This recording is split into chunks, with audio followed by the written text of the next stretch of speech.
happening, y'all? Thanks for tuning in to Shaun Rocks the City. Oh yeah, today's show is an R&B singer. Her, she go by the name of Indaka Rocks. Sound like Shaun Rocks the City, right? Indaka Rocks. Welcome to the show, miss. Thanks for having me here. Absolutely. Hey, she's gonna go on ahead and open up the show. I heard her sing, so she sounds good. So listen to this, y'all. My name of my thing is called Seasons Change, and it goes like this. Couldn't picture waking without you lying here next to me, and then you greet me, kiss and then you squeeze me. My life would feel so crazy, probably get so scary. Without you in my life, where would I be? Seasons change, people come and they will go. One thing for sure, I will love you for life. Seasons change, people come and they will go. One thing for sure, you're my lover for life. That's what's up, y'all. Indaka Rocks. Hey, listen, I'm gonna go ahead and start talking to her, asking some questions. As you see, we on the stoop, we being ourselves. All right, so Indaka, tell me something, okay? What inspired you to choose that song to sing? Well, I'm a rocker. I'm really a rocker, and my music consists of edgier hard rock song. But this single was chosen. It was chosen because it's a soft, laid back. It's more of an alternative feel, and I find that this song could reach the majority of the people, the world. It's a smooth song. It's a song of love, and it's my personal dedication to the world. Right. So, as far as relationships, you get the inspiration from getting some of your music from there? Definitely. Relationships, the song says people come and they will go, and this is a true thing about love and relationships. And I think if everybody really take on this concept, we know sometimes we have to let people go. People pass, a lot of things happen, but the most important thing is that your love remains constant through no matter what. And that's where I come in. My love will never change. That's right. So is there anything in your growing up that you lost? Well, I've lost a lot. I have an uncle that was tragically murdered. I've had relationships, you have your boyfriends, and that goes. And your general family, love for family, and I'm a nurse also by day. Oh, okay. So my love for people on the whole, that's where I come from. Right. So let's talk about your background as you was a child growing up. Was you singing when you was young? Was you singing in the church, or is it just something that just did it choose you, or you chose it to sing? I was chosen. I was chosen. I'm Jamaican. I'm born Jamaican, and I grew up in the church. I know everybody grew up in the church, but I was chosen in that line. I did acting also, but music and acting, those are my first love, and it started from a young age. I was chosen. I kept doing it. I went to junior high school for performing arts, so I was always in front of the camera and doing all these type of things. Right. So, with you doing all these positive things, and I know it made you happy and everything, because I heard the song that you sung. What are some of the things that try to get in your way as far as stopping you? You know what? When you're doing anything, right, you have to be 100% dedicated. And things can tie you up, slow you down, but that word dedication, it takes up a lot. You have to be encouraged, you have to be brave. And sometimes you can get a little thrown off. But the good thing is when you're able to pick yourself up, dust yourself off, and keep on going. What did you do when you got thrown off? What were some of the things that you did to say, I got to get myself back on track? I don't like to be thrown off. I'm a singer, I'm an actress, and I'm wearing this colorful hair. Hey, rock on. So talk to me, what are some things that you said, hey, what can I do? What was it that put you back on?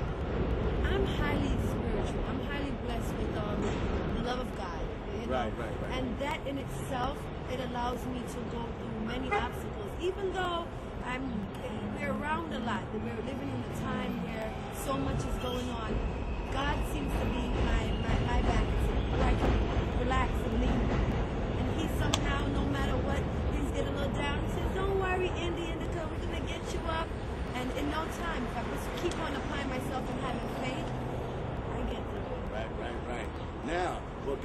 your back and everything, you know that the haters come a little bit more.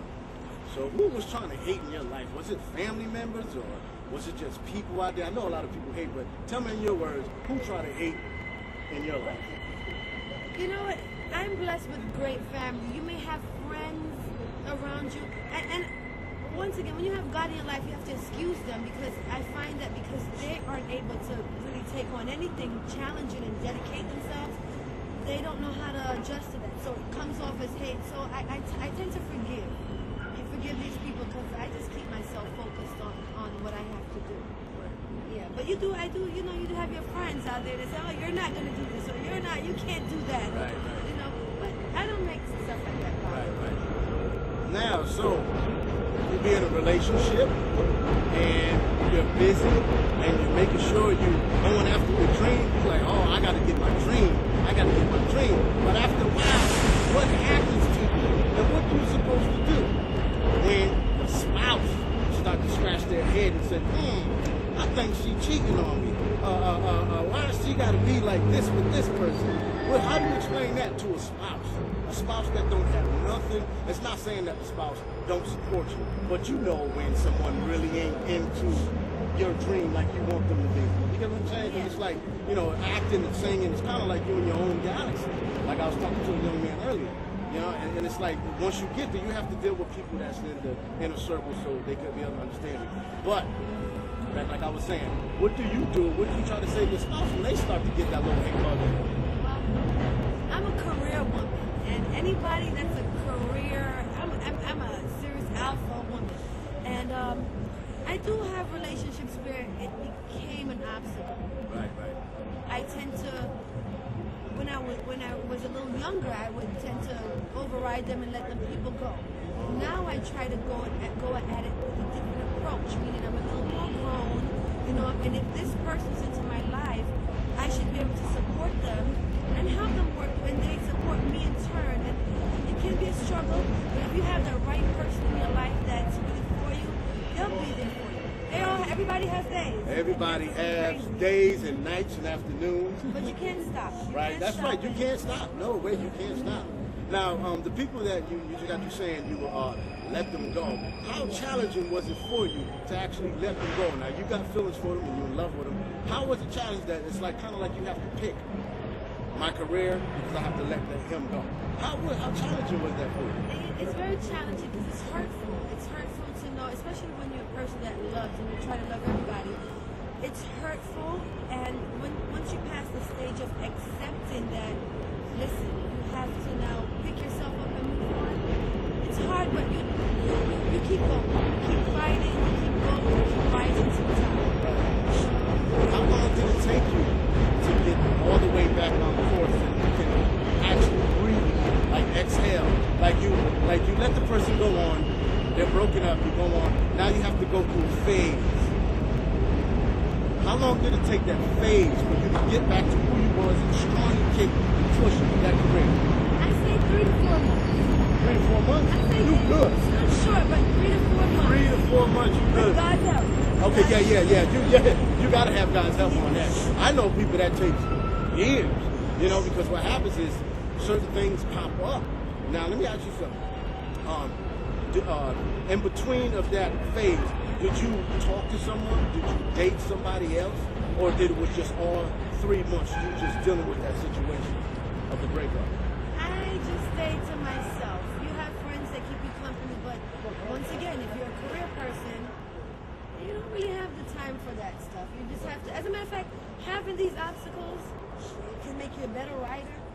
That's so right. if you see the great picture, not that you want to break up and have this nasty feeling. Yeah, that's on a the nasty inside, feeling on the inside. A nasty feeling. Right.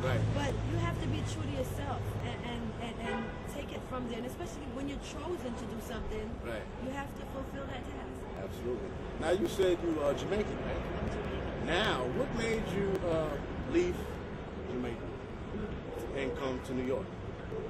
Just migration, parents, picking up and trying something new. Right. Yeah, So you did anything on stage out there in Jamaica? You have like a little small fan base, or do they miss you? Are they trying to tell you to come on back? Well, you know, when I did my stuff in Jamaica, I was about 5, 6 years old. I remember doing live, huge concerts in the city. I would love to at some point be able to go back to my country and represent for America #1 and represent for my country to let them know that there are great people out there and we're vouching for all my Jamaicans and my fellow people, West Indians, Americans, everybody. But definitely I would love to go back and represent. When I left there, I was a little young, you know, so they may not exactly remember, oh, who's this little girl? I'm a big girl now, but yeah, I would love to go back and get those fans back in touch and stuff. Right. So, you here in New York City now. You making New York City your stomping ground. What have you did on stage here in New York? You do anything on stage, or was you just online and working online? Well, as I said, I've done acting and music. Acting was my very first love before music. So I've been blessed when I went to my level junior high school in performing arts where we did several plays. I continued on to do off Broadway. I did the Jammer Black Theater, a couple of theaters all over the city. I would travel. I've met Melvin Van Peebles, so many people, but I came from a entertainment stage, a theater. You see how she did the little wiggle, right? She's about to do it. Hey, so tell me, when you was doing the acting career, how was that different from the singing? I know it's two different goals as far as, you know, you're singing, you have to reach certain audience, but now as doing acting also, you got to reach the actors audience. So how was it working doing acting? Well, both are great. The acting work, when I did it before. You said it was your first love. It was my first love. The only thing acting back then, I didn't feel I had the marquee value. Marquee value meaning I wasn't name a big guy. I was the big name actress. Right. So at that stage, I said, while you're doing music, you're doing acting, venture with the music for a little bit, put the acting on hold, so you can therefore build your value, let people know who you are, so that when it's time to come back to do the acting, hey, you will be recognized and get that's in the garage, you know, doing that stuff. Right. Now, are you the only sibling? Are you have brothers, sisters? I'm the youngest of 4. Oh, you're the youngest. So I have 1 brother and 2 sisters. Yeah, so basically when you're the youngest, they want to call you baby. Yeah. Right. In Jamaica, they call it the wash belly. Oh, they wash belly. They call it your wash belly. Yo, wash belly. Okay, so I guess I'm a wash belly too, because I'm the youngest. So just walking around, people call me wash belly, huh? Right? Yeah. I'll just be one big old wash belly. You get what I'm saying? So let me ask you something else now. As you doing the acting and everything, what kind of roles came your way? Other than the Broadway and everything. You did any drama? Not really. I stayed in California for a while, so I would venture out starting from extra roles. I'm in a movie called High School High. High School High? A couple of little things here and there out there, yeah. What role did you play in High School High? I was one of the students. I don't know if it was the Mackay Pfeiffer. Right. A couple other great people were in there. A couple other people were in there. But I started doing those. It was a movie about students and the party and things, so I was in that. And as I said, a few things right now I could not even remember, but quite a lot. And the theater was my number one. We did Annie. For the Love of My Black Woman, name it, beautiful plays. Right. How many plays have you done? I would say it included off Broadway, I would say between 10 to 15. For me, that plays, but performing them a couple times each round, yes. And I did a couple of Jamaican plays on stage. Wow, so you that did was some a little. Jamaican. I know. Now I know it's a little different than Jamaican, but Jamaican, they have like this a little bit more energy. Yeah. You know what I'm saying? Like you see them at the Jamaican movies and the African movies, they have a lot of drama in there. Yeah. Right? Yes. Man. But you know what? Being from a theatrical background, you know how to bring the drama. But being Jamaican, they definitely know how to express and. Yeah, they put all that stuff up in there. Shut it up, I blow your face off. You know? And then the person be like, shut up, nigga, all that. Very active. Yeah, very drama. yeah, that's that stuff. So I'm ask you, one more question about your childhood. Because childhood is what made you who you are today. Growing up, how was it? You was growing up in Jamaica, right? I grew up both places, here, there, and then here. Okay. A lot of my teachings and from my parents are very West Indian. But you come here and you apply it, and I live by those rules and regulations still. That's basically. I'm a Jamaican. Jamaican, that's right. Hey, she's a Jamaican wash belly. See? And she's a Jamaican wash belly now, yeah? And I'm a Jamaican wash belly too. Yes, indeed. Hey, I appreciate you coming on here. And they are rock. Hey, listen, y'all know I'm an actor. I got a lot of different accents. Yeah. Hey, this is Shaun Rocks the City you're watching. I'm Shaun May, the host of the show. Hey, real quick, go on ahead and let them know where they can find you.